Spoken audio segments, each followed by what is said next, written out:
तो नमस्कार दोस्तों, आज की इस नए वीडियो में आप सभी का स्वागत है। तो आज की इस वीडियो में हम बनाने वाले हैं जीवामृत यानी all in one microbial solution. देखिए, आप वो जीवामृत को कोई भी प्लांट पर अप्लाई कर सकते हैं क्योंकि प्लांट को वो जीवामृत सॉल्यूशन को कुछ लेना देना नहीं है।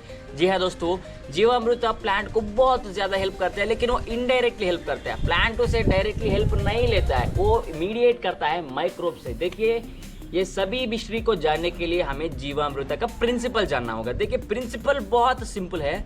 जीवामृत एक ऐसा सॉल्यूशन है जो बेनिफिशियल माइक्रोब्स को बहुत ज़्यादा क्वांटिटीज में ग्रो करता है। वो बेनिफिशियल माइक्रोब्स जब सॉइल पे अप्लाई करी जाए तो सॉइल में जो न्यूट्रिएंट्स है वो न्यूट्रिएंट्स को माइक्रोब्स लेकर प्लांट्स को दे देते हैं और प्लांट्स वो न्यूट्रिएंट्स माइक्रोब्स से लेकर बहुत ज़्यादा अच्छी तरीके से ग्रो होते हैं। यही है जीवामृत का बहुत सिंपल सॉल्यूशन।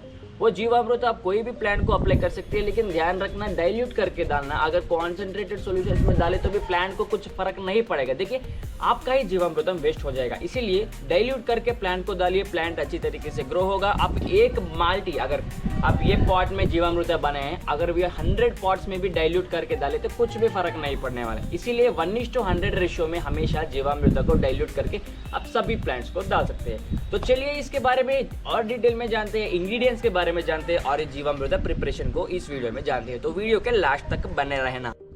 तो माय डियर व्यूअर्स, जीवामृत को बनाने से पहले हम उसकी रेसिपी को जान लेते हैं। देखिए, रेसिपी बहुत सिंपल है। पहला इंग्रेडिएंट है वाटर। वाटर आपको ड्रिंकेबल वाटर यूज करना है और water is just medium for dilution. और नेक्स्ट इंग्रेडिएंट है जैगरी। देखिए, जैगरी आपको 2 kg या 1 kg जैगरी आप 200 लीटर्स ऑफ वाटर में यूज़ कर सकते हैं। अगर आपको सिर्फ बकेटो और बाल्टी में यूज़ कर रहे हैं तो 200 ग्राम 300 gram is more than enough. देखिए, ये है जैगरी, गुड़ बोलते हैं इसको हिंदी में। और जैगरी कैसे यूज़ होते हैं? देखिए, मैंने बोला है कि माइक्रोबियल फॉर्मुलेशन, और माइक्रोब्स को ग्रो होने के लिए फूड चाहिए और माइक्रोब्स को मेजर फूड है कार्बन। वो जैगरी माइक्रोब्स को प्रोवाइड करते हैं कार्बन सोर्स यानी शुगर सोर्स। माइक्रोब्स वो कार्बन सोर्स को कंज्यूम करके बड़े होते हैं। और नेक्स्ट थिंग, और तीसरा इंग्रेडिएंट है ग्राम फ्लोर। कोई भी आप फ्लोर को यूज़ कर सकते हैं, wheat flour, rice flour, edible floor. वो फ्लोर को हमने जीवामृत में यूज़ कर रहे हैं। वो भी simple 2 kg for 200 litres of water. आप बाल्टियों में लग रहे हैं तो 200 300 या उससे थोड़ा ज़्यादा floor is more than enough. देखिए, मैं आशीर्वाद व्हीट फ्लोर को यूज़ कर रहा हूँ इधर। और व्हीट कैसा यूज़ होते हैं जीवामृत? देखिए, व्हीट इज़ बहुत ईजी है।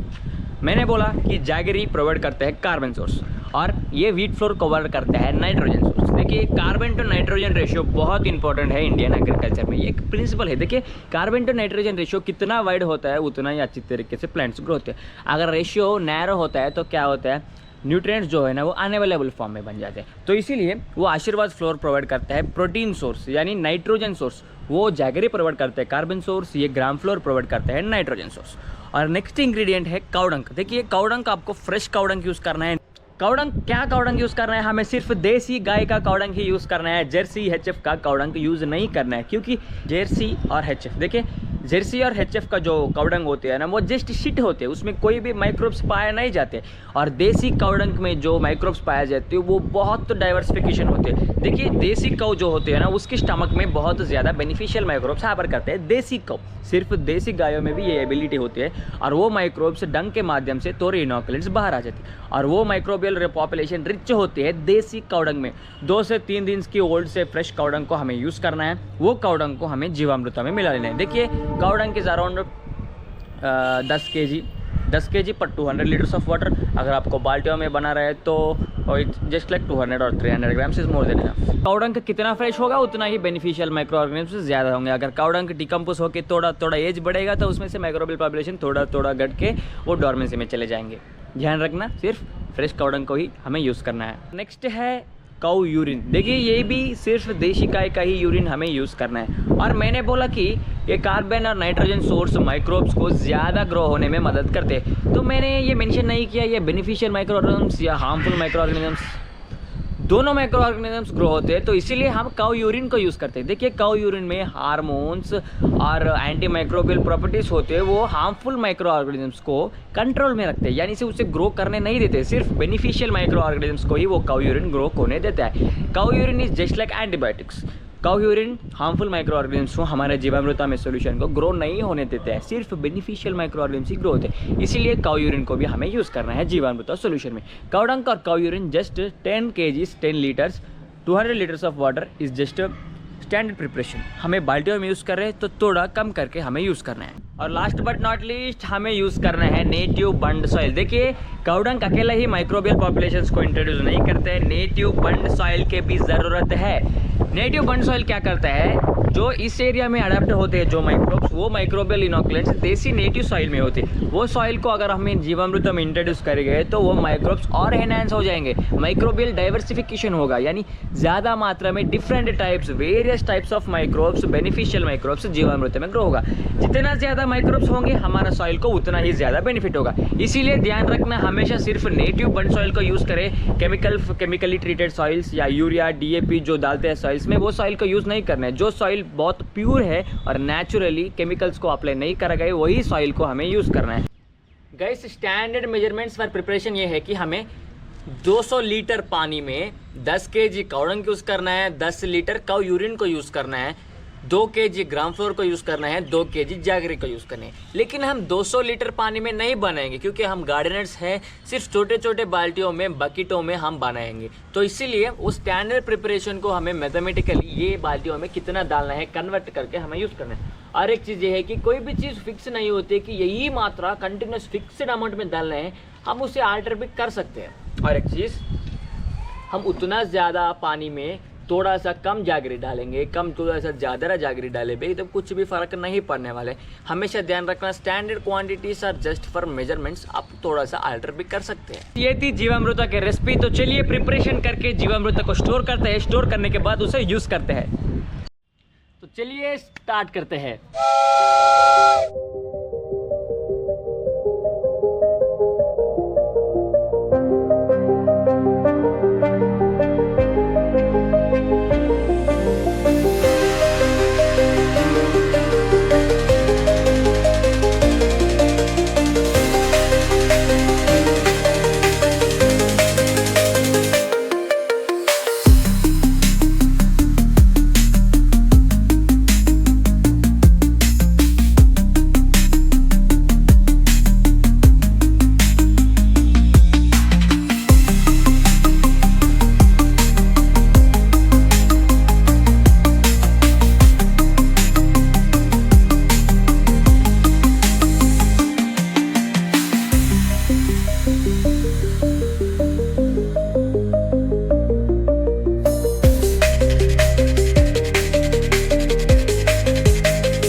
तो गाइस इसे अच्छी तरीके से फर्मेंट होने के बाद यानी 48 आवर्स अप्रॉक्स 2 डेज होने के बाद इसे हम डाइल्यूट करके यूज़ कर सकते हैं। इसकी डाइल्यूशन रेशियो ये है कि ज़्यादा डाइल्यूट करेंगे तो सिर्फ सेंसिटिव प्लांट्स या छोटे छोटे प्लांट्स को ही ज़्यादा डाइल्यूट करना पड़ेगा। अगर आपका प्लांट बहुत बड़ा है या ट्री साइज़ का है तो 1:10 रेशियो पे भी आप डाइल्यूट कर सकते हैं। स्टैंडर्ड डाइल्यूशन रेशियो कुछ फिक्स्ड नहीं है। 1:10 रेशियो पे आप डाइल्यूट कर सकते हैं, 1:100 पे भी डाइल्यूट कर सकते हैं, लेकिन 1:100 उतना ज़्यादा इफेक्टिव नहीं होगा बड़े प्लांट्स के लिए। छोटा छोटा सैपलिंग्स के लिए वो इफेक्टिव रहेगा, लेकिन आप वेजिटेबल प्लांट्स कुछ बड़े प्लांट्स हुए तो 1:50 रेशियो या 1:20 रेशियो पे आप वो प्लांट्स को डाइल्यूट करके, वो फर्मेंटेशन सोल्यूशन को डाइल्यूट करके आप वो प्लांट्स को यूज़ कर सकते हैं। आप ध्यान रखना 1 in 2 days यानी 2 days में आप 2-3 टाइम्स तक वो मिलाते रहिए, क्या कि ताकि पूरा वो सब्सटेंस जो है वो नीचे सेटल।